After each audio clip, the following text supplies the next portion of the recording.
Hey, hi everyone, welcome to another video. So today this is a part of our option selling adjustments, positional trading option selling adjustments series. So we have covered already short straddle positional adjustments. We have covered short triangle positional adjustments.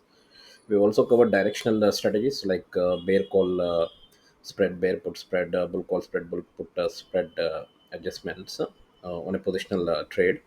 We've also looked at call ratio spread positional trading adjustments and put ratio spread positional trading adjustments. So this is a part of that particular series. So here we will look at the adjustments that could be done for short iron condor positional trade in Indian index markets, and we will have some specific scenarios and examples from Nifty, Sensex, and Bank Nifty, and what adjustments could be done. Okay. So short iron condor, it is a range bound.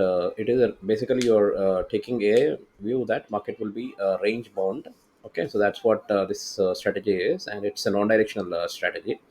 The difference between a short strangle and a short iron condor is a short iron condor is a hedged position of short strangle. Basically, in short strangle, you don't have hedges and risk is undefined there. But in short iron condor, your risk is defined and you have hedged positions to protect yourself.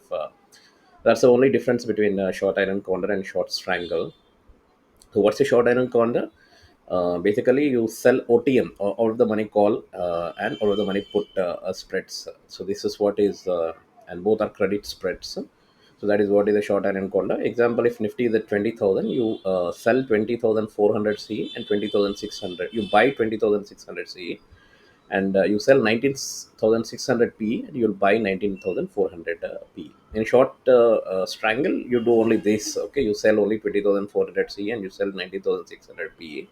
You won't have this hedged positions. Here in short and corner, you'll have this hedged positions, like you'll have this buy 20,600 C and buy 19,400 P. So that's the difference.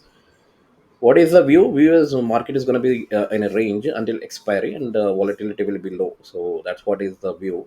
And profit goal is you want to make money from time decay. As time erodes, you want to make money from time decay from both the spreads. Risk is that move could happen on either side, and it could be, it could go beyond your short strike. So, but the losses are again capped here because it's a hedged position. So, what are the different scenarios that could happen in adjustments that could be done in a short iron condor? So, first scenario is ideal case, market stays inside the range. So, whatever your range you have taken, that market will stay between 20,400 and 19,400. If that view is right, and it stays between those strikes, then you'll benefit from the time decay basically, and you don't need to do anything. No adjustment is needed. The theta will work in your favor, and once the profits reach 70 to 80%, then you close that trade, and you can take a new trade again if time is left and there basically before the expiry. And if you or still of the opinion that the market is going to be inside that range only, then you take a new trade, and okay, so new spread you could take again to roll to a new range. That's what you could do. Second scenario is market moves towards upward call side. So market is bullish now, and it is trying to break your call side basically. So call spread, whatever you have taken, that's at risk, and put side will gain because market is bullish. So whatever put spread you have taken, that will gain. So what adjustments we need to do? We have to roll up the put spread to collect more credit and offset the call loss. So that you could do. If your view is still, that it's going to be rainbow and it will revert back, then you could do that. Okay, you can roll up the put spread to collect more credit and to offset the call loss. Or you could convert this into a call ratio spread. So you close the short call spread. So whatever call spread you have taken, close that, and you add another extra OTM call that will convert that into a call ratio spread. And it will protect you against it will reduce your losses also. So convert it into call ratio spread that you could do if it is challenging your call side, or you could close the entire trade if the breakout is strong and risky. Then you just close the entire trade. Okay, so what is an example? You sold 46,000 CE and you bought 46,300 CE. You sold 44,000 P and you bought 43,700 P, but Bank Nifty rises to 45,900. Okay, so then you roll the put spread to from 45 400 to 45 100. Okay, so that's what you do. So these are the three adjustments you do when your call side is challenged. So you roll the put spread to collect to offset the losses, or you convert it into a call ratio spread. You close that entire trade itself. Similarly, when your price moves to your put side, it's a bearish drift is there. Then your put spread is at risk.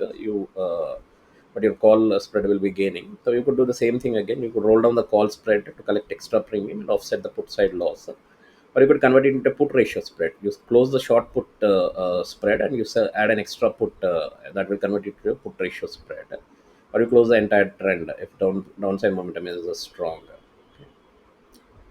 The other scenario that could happen is a sharp breakout could happen beyond the upper call strike. So here your call spread will completely become in the money and put spread mostly worthless.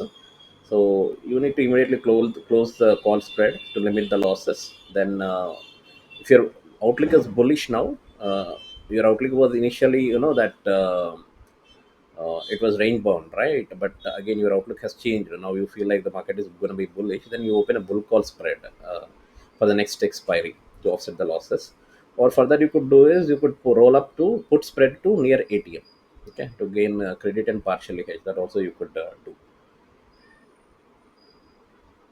Yeah. So yes, basically moving the put spread near the ATM to offset the losses. But yeah, I think we should close the we should immediately close it, and then if your view is bullish, then we need to take a bull call spread. That is the ideal thing that we need to do. Again, same thing for sharp breakout beyond lower put strike. Put spread will become fully ITM and call spread will become worthless. So we need to close the put spread quickly to stop losses, and we need to roll down the call spread to near ATM. And if our outlook has become bearish now, then we should close that entire short iron condor, and we need to open a bear put spread for the next expiry.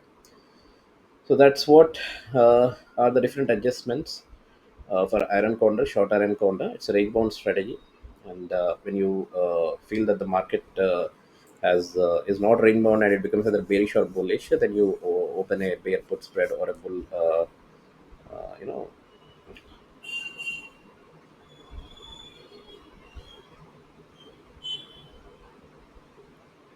yeah, bear put spread you open when it or a bull call spread you open. Okay, that's what you do. And if it's slightly bullish or bearish, you just convert it into a put ratio spread or a call ratio spread. Those are the adjustments basically. So examples are Nifty is at 20,000. You sold 20,400 CE, bought 20,600 CE, and you sold 19,600 P and you bought 19,400 P. Net credit is 42 rupees. So if it's inside this range, do nothing. Once profits are greater than 70%, exit it. If it moves to 2350, okay, then roll up 20,000 to 19,800. Okay, and if it moves to 19,650, roll the calls down to 19 from to 19,900 instead of 20,100. Or you could convert this into a call ratio spread and put ratio spread also. Once it breaks your range like 2,400, it breaks, then you close that call and roll puts up. That you could do, or you could convert it into a if the view is bullish, then you convert it to a bull call spread. And if it breaks 19,550, you close the puts, roll the calls down, or you could convert it into a bear put spread also. You could do.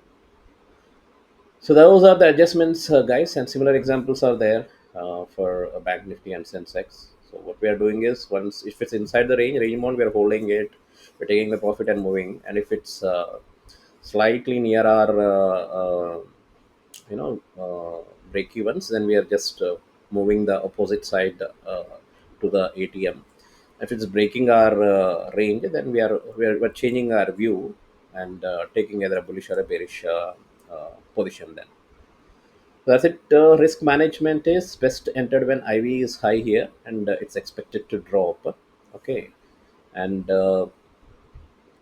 avoid close to major event days because volatility will be very high on budget RBR or Fed days. Always define max loss per side before entering. The risk is defined here, but you define something stop loss on your end also, and the exit if that is crossed. Early exit is often better than waiting for max profit. So that's the adjustments for short and corner, guys. Thanks everyone. Have a nice day. Bye.